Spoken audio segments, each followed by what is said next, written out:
As I said, our brother Nathan is speaking to us, and he's titled his talk, We're Building a Barn. Brother Nathan.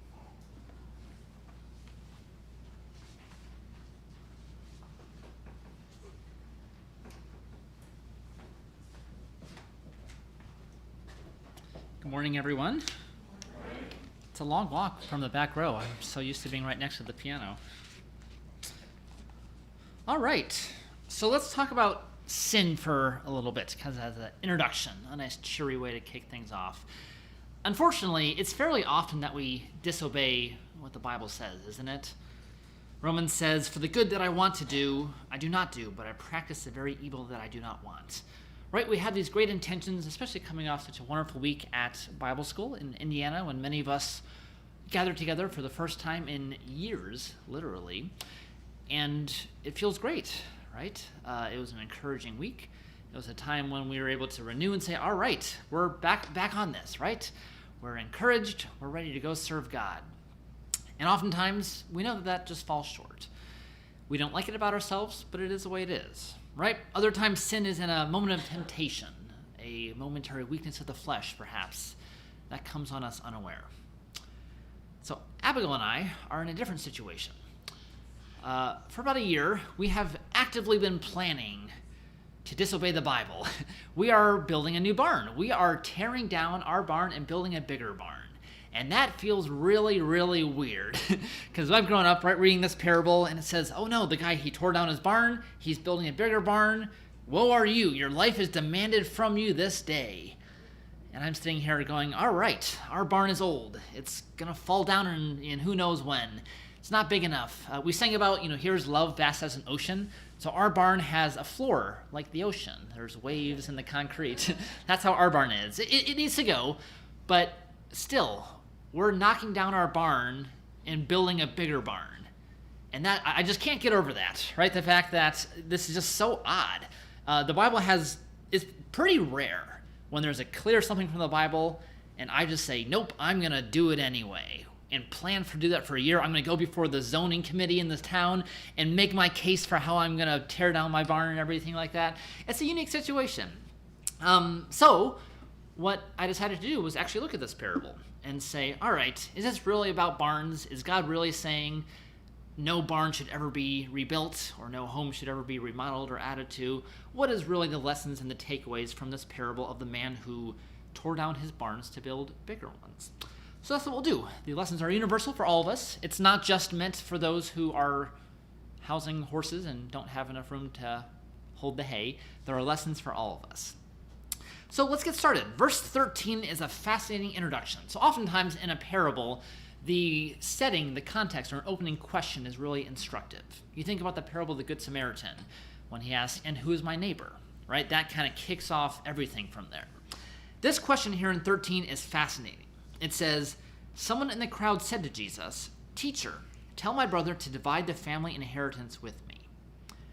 That gives us a lot of information. Like a lot of information about the person who is asking the question. And we can kind of get inside his head and understand what he was thinking, what his priorities were, what his situation in life was. So just from this statement here, "Teacher, tell my brother to divide the family inheritance with me." Well, we know that he had an inheritance. And we know therefore that he was likely rich. He had some sort of wealth that he was looking forward to inheriting. He was accustomed to money, and he felt entitled to money. He said, here's an inheritance. I deserve a part of this. Jesus, I want my part, right? He was entitled to having his share of wealth. It also tells us that he had a competitive, a contentious, an adversarial relationship with his brother, right? This is not a nice situation where two brothers are able to deal with a problem in the best way. No, they can't deal with it, right? It tells us that there's some conflict going on between the two brothers. And it also tells us that they were unable to kind of resolve those conflicts. They were unable to internally come to a conclusion that was satisfying. You can read in Corinthians about how we're exhorted to not bring lawsuits against those in the body of Christ. Right? It says, aren't we going to be the judge of other people? How then can we go before the judges of the world? And the exhortation for us is we should have the discernment, the wisdom, the judgment through the scriptures to be able to resolve these conflicts. And this person clearly did not have that. We can also infer that he desired more worldly wealth, right? Not only was he entitled to wealth and was probably used to it, but he wanted more. If he didn't want more, he wouldn't have been asking the question, right? He wanted more wealth. He thought that Jesus would rule in his favor. You don't ask somebody to make a determination if you think you're in the wrong, right? He thought when he was going to ask Jesus, hey, Jesus, my brother, there's this inheritance. I own my part, right? It's fair. I deserve this. And he had all his list of reasons for why he deserved the inheritance. He was ready to go to the rabbi, to Jesus, and explain all the reasons why he needed his inheritance. He thought he was right. A bit of self-righteousness. We don't know, was he right, was he wrong? We don't know. But there was an aspect of self-righteousness that he thought Jesus would be on his side. And this also tells us about the father, right? Or whoever it was that died, there was an inheritance to split up. Tells us that there was no financial succession plan in place. Once whoever it was passed away and the inheritance was there was no, all right, this goes here, this goes there, that goes there, everything's good. That wasn't there. That wasn't in place. The preparation wasn't there. But even bigger, there was no spiritual plan in place. There was no communication plan in place. Because even worse than quibbling over who gets the extra, $10 or whatever, you got two brothers who are going at it, right? Who are unhappy with each other. You have to imagine the relationship is beyond repair. It's not a good situation, right? All that from one question. And it's kind of an interesting question for us. It's similar to Solomon. If we had the chance to ask Jesus for one thing, if we could ask Jesus one question in our life, what would it be? Jesus was right here and he said, Nathan, ask of me one thing. What would it be? I sure hope it would not be, hey, Jesus, tell my brother to give me more money. I really hope that isn't what it would be. But that's the case in this situation. So verse 15 has the first lesson of the parable. Verse 15, Jesus says, even before the parable starts, beware and be on your guard against every form of greed, for not even when one has an abundance does his life consist of his possessions.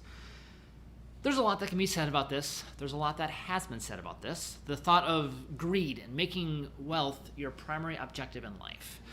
And it's commonly said, right, we don't want to try and be like Bill Gates. We don't want to try and pursue being a multi-billionaire or being a TikToker or whatever else is going on for the sake of worldly fame.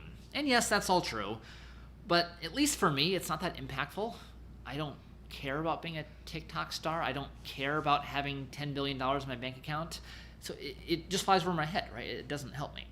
What is interesting to me is, in this case, and when you think about greed and the pursuit of possessions, how many decisions do I make where finances are the primary motivator? How many times am I faced with a decision, and my decision for whether I go left or right is based on the abundance of possessions, right? Because I know that I make decisions based on finances. Maybe I justify it by saying, oh, this will help provide for my kids, or this will allow me to serve God later once I accumulate enough possessions, right? That to me is a little bit more interesting, as opposed to just, don't get $1 billion. No, am I focused too much on the financial aspect when I make decisions? Beware of every form of greed, for not even when one has an abundance does his life consist of his possessions. And then in verse 16, we start the parable. So, the land of a rich man was very productive, is how Jesus starts it. So in this parable, the rich man, how did he start? Did he start as a peasant who worked hard, and then he got more responsibility? You think of maybe a Joseph in Potiphar's court where he did everything well, God was with him, and then he was given more and more responsibility? No, he starts as a rich man. He starts with land, right? So this is someone who is a landowner from the start. Essentially, it seems like he did nothing to gain his wealth. He started out having his land, having his possessions. And it's actually an interesting connection to the person who was asking the question, right? He wanted his inheritance. And if you want an inheritance, that's nothing you're doing, right? You're inheriting it, nothing that you're doing. I want this money based on what someone else has done. And here, it seems in the parable, the rich man is similar. It's his land that's doing everything, right?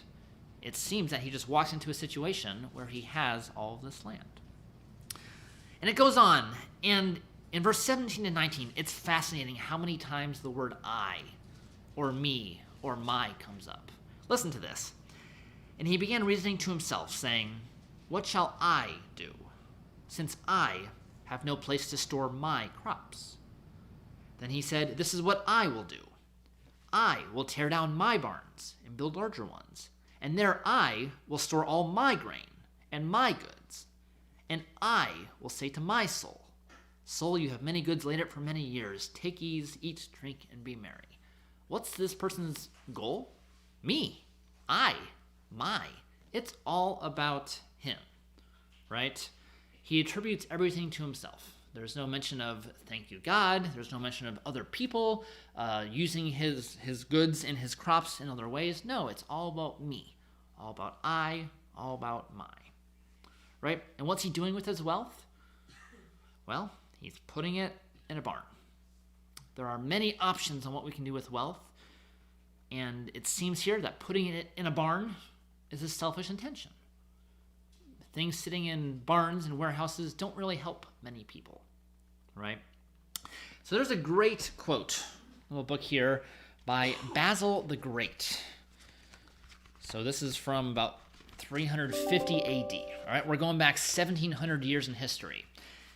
And he writes a really powerful paragraph on this. Here's what he says having to do with his selfish nature. "I will pull down my barns and build larger ones. But if you fill these larger ones, what will you intend to do next? Will you tear them down yet again, only to build them up once more? What could be more ridiculous than this incessant toil, laboring to build and then laboring to tear down again? If you want storehouses, you have them in the stomachs of the poor." Ooh. If you want storehouses, you have them in the stomachs of the poor. "Lay up for yourself treasure in heaven. The things deposited there are not devoured by moths, nor are they spoiled by corruption, nor do thieves break in and steal them. But you reply, 'I will give to the needy when I have filled the second set of barns.' You are so sure that the years of your life will be many. Beware lest death the pursuer catch up to you sooner than you expect. And even your promise is not a token of goodness, but rather a sign of your evil intent. For you promise, not so that you might give in the future, but rather so that you might evade responsibility in the present. At this very moment, what prevents you from giving? Are not the needy near at hand? Are not your barns already full? Is not your heavenly reward waiting? Is not the commandment crystal clear? The hungry are perishing, the naked are freezing to death, the debtors are unable to breathe. And will you put off showing mercy until tomorrow? Listen to Solomon. Do not say to your neighbor, 'Go and come again, tomorrow I will give it.' You do not know what tomorrow will bring." It's pretty powerful stuff there. Pretty powerful quote that seems like it was written yesterday, not thousands of years ago. So there's some quick facts of it, right? And what's going on here? What are some of the takeaways? Well, the main lesson is from verse 21. "So is the man who stores up treasure for himself and is not rich towards God." So there's two lessons, right? The first thing is don't store up treasures for yourself. And the second is to be rich towards God. So treasures for yourself. We read the quote from Basil. It's a quote from Matthew 6. Matthew 6, verse 19 says, "Do not store up for yourselves treasures on earth, where moth and rust destroy and where thieves break in and steal. But store up for yourselves treasure in heaven, where neither moth nor rust destroys and where thieves do not break in or steal. For where your treasure is, there your heart will be also." What's fascinating is right after that passage in Matthew, you have the famous, "Do not worry over anything," right? "The birds of the air, are they not clothed? The lilies of the field, do not worry, God will provide for you." In Luke 12, right after the parable's done, it's the same thing. You have, "Do not worry over anything. Do not worry for tomorrow. God will provide," right? "He will supply all you need. Consider the lilies, how they grow. They do not toil nor spin." So these two things, the Sermon on the Mount in Matthew 6, treasures up, store treasures in heaven, followed by worry. And we have Luke 12, parable of the person tearing down his barns, followed by "Do not worry," right? Because what is the root of worrying? Worrying comes when we fear that God will not provide for us. So we instead have to take matters into our own hand, right?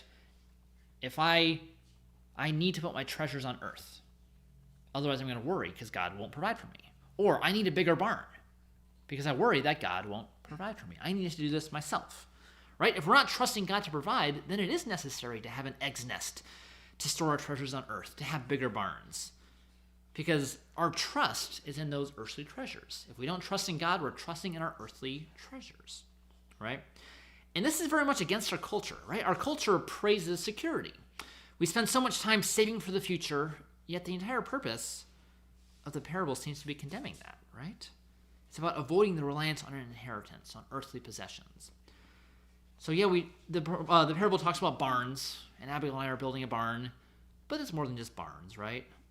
Isn't developing a 401k or retirement plan very similar to this? How about a 529, paying for your kids' college? Isn't that very similar to this? What about even going to college, getting a bachelor's degree, getting an MBA? Why do you do that? To maximize for future earnings. That is the goal of education. How about when you have salary negotiations? What's your purpose in negotiating a salary? It's to increase your salary. In my job, I'm working operations, so both my current company and the last company, I often advocated to get bigger barns. I said our inventory is too high, we're projected to grow, we need bigger warehouses. Isn't it all the same thing? Now, we need an important disclaimer at this point in time, because preparing for the future is not sinful. It is not wrong to prepare.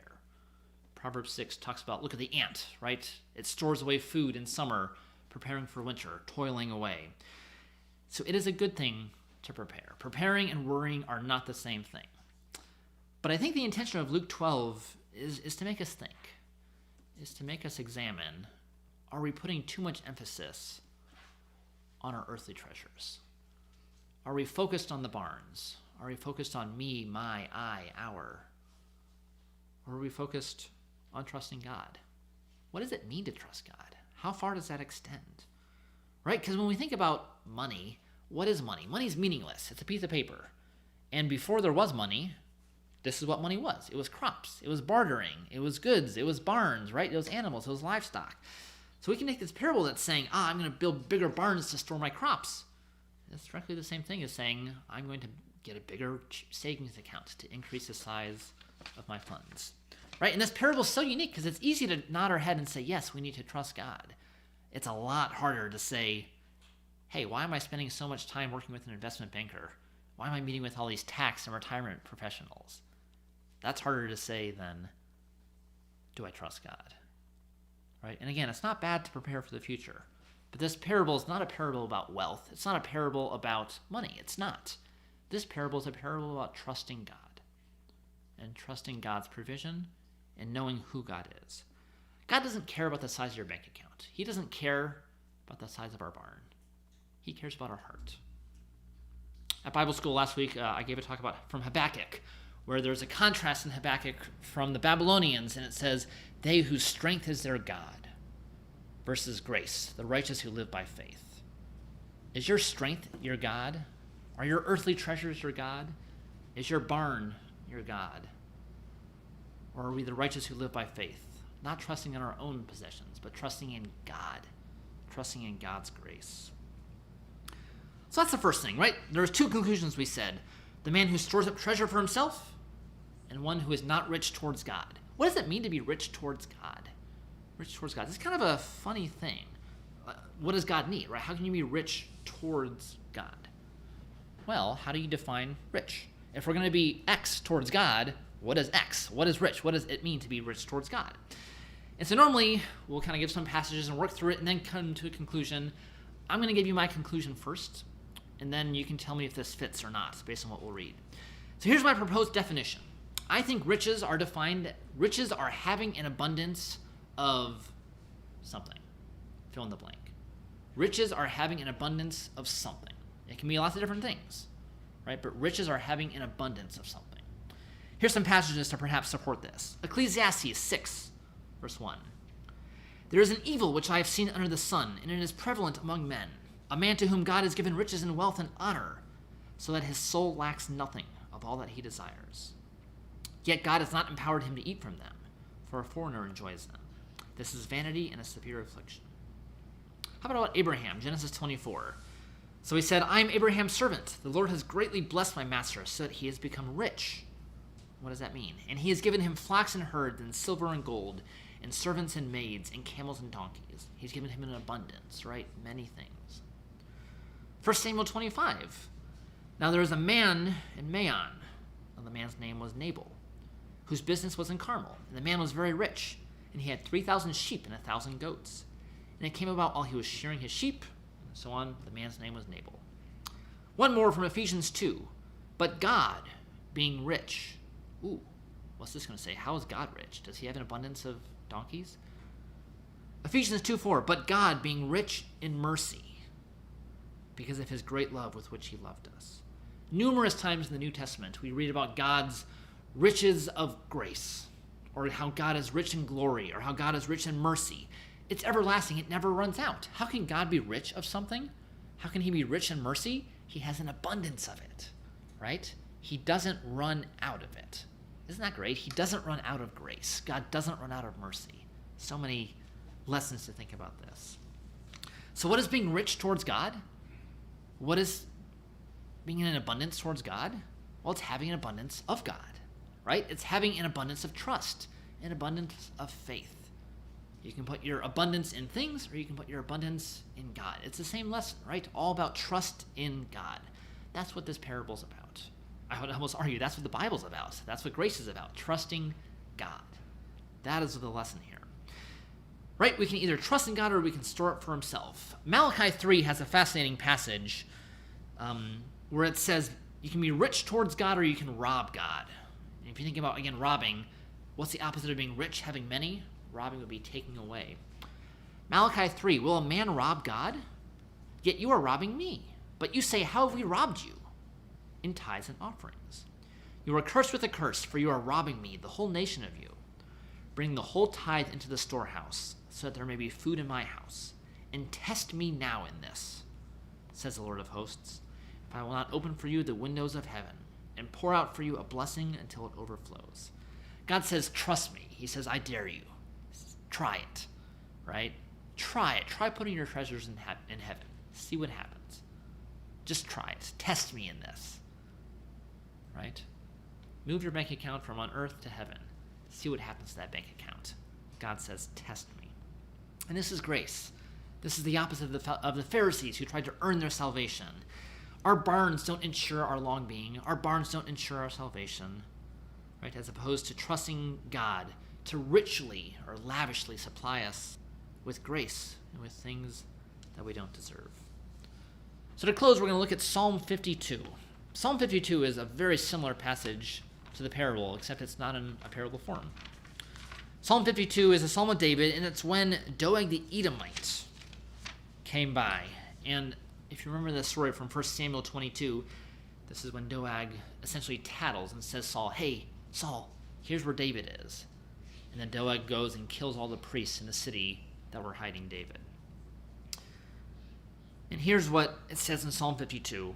Why do you boast in evil, O mighty man? The loving kindness of God endures all day long. Your tongue devises destruction, like a sharp razor, O worker of deceit. You love evil more than good, falsehood more than speaking what is right. Selah. You love all words that devour, O deceitful tongue. Then 5-7 is the key here. But God will break you down forever. He will snatch you up and tear you away from your tent and uproot you from the land of the living. Selah. The righteous will see and fear and will laugh at him, saying, behold, the man who would not make God his refuge, but trusted in the abundance of his riches and was strong in his evil desire. So what's the solution? What's the solution to this root of evil, trying to trust in the abundance of our riches? Well, it goes on, verse 8. But as for me, I am like a green olive tree in the house of God. I trust in the loving kindness of God forever and ever. I will give thanks forever because you have done it. I will wait on your name, for it is good in the presence of your godly ones. You don't see any I's there. Where's the I, the me, the my? No, it's all you. You. The focus is on God, not on us. So a green olive tree is the solution. It's actually echoed elsewhere. Proverbs 11 says, he who trusts in his riches will fail, but the righteous will flourish like the green leaf. Or in Psalm 1, like a tree firmly planted by streams of water, which yields its fruit in its season, and the leaf does not wither. And whatever he does, he prospers. And this image of a tree is a lasting image. It's even ironic. You think about a barn. What is it? It's taking crops, right? Taking things that grow. Things that grow trees are utterly dependent on God. You can't be a tree and say, I'm going to do it myself. I'm going to make my own water. I'm going to make my own sunshine. I'm going to be in the soil and I'm going to grow. No, a tree is entirely reliant on God. Again, back to Habakkuk. The righteous will live by faith. A tree's strength is not its own God. A tree must live in faith, in trust in God. And that's Jesus' exhortation to us in this parable, to place our trust in God. Not our hope, not our trust in worldly treasures. They will fail. They will lead to worry. They won't satisfy. But trusting in God, acting rich towards God, having an abundance of God, leads to life.